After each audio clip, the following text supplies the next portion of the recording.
2020. It's been a year none of us will forget, as much as we might like to. And when Next Avenue invited you, our readers, to share your stories, we were overwhelmed by the sheer number of responses. We were moved to hear how you've been finding inspiration, how your lives are changing, and what wisdom you have for us as we learn to move forward together in these challenging times. So to honor that, this is Next Avenue, telling our stories. Hello, my name is Barbara Snow. I'm retired from financial services, a writer of essays and plays, and a temporarily grounded traveler who lives in Minneapolis, Minnesota. With this essay, I wanted to acknowledge the change in my life from leader to follower. I also wanted to acknowledge the importance of the voices and commitments of the younger generation. And if we elders just listen for a change, they have a lot they can teach us. This is my essay, Still Learning After All These Years. Madeleine Albright, speaking at the National Press Club in 2018, paraphrased a line from Robert Frost. The older I get, the younger are my teachers. Maybe Madeleine and I have the same teachers.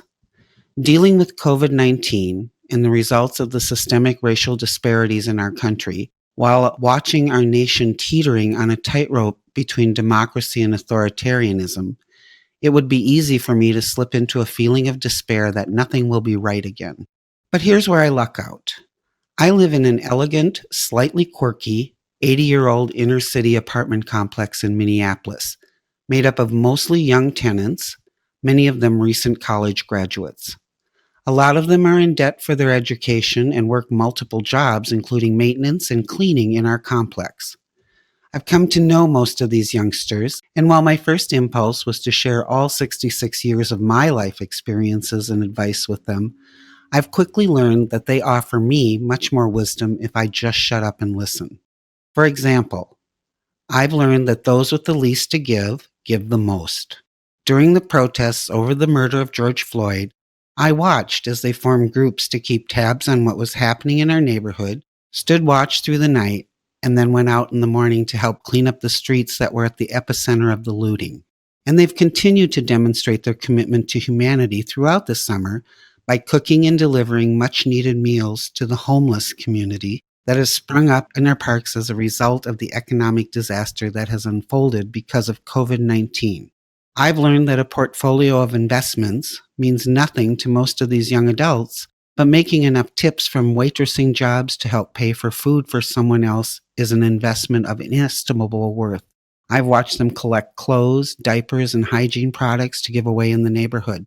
I'm lucky because my portfolio allows me to invest a little cash in their good work, which is a win-win for all of us. I've learned that as disheartened as the news makes me some days, if I just go outside into our apartment courtyard and hang out for a while, I'm sure to feel a little better. Everyone is out there these fine summer days, tending a garden plot, or practicing the violin, or working on a drawing. Their generosity of spirit and willingness to accept people of every age, creed, color, or sexual identity gives me hope that despite the ugliness I see on all the news outlets, there is a spirit in the youth that won't be broken by our fears, our prejudices, or our acquired bad behaviors. I've learned that I have nothing to teach them and every reason to follow their lead. This essay is part of Telling Our Stories, a series featuring the voices of Next Avenue readers, with support from Aroha Philanthropies. To hear more stories and to learn more about us, visit nextavenue.org. Telling Our Stories is a production of Twin Cities PBS.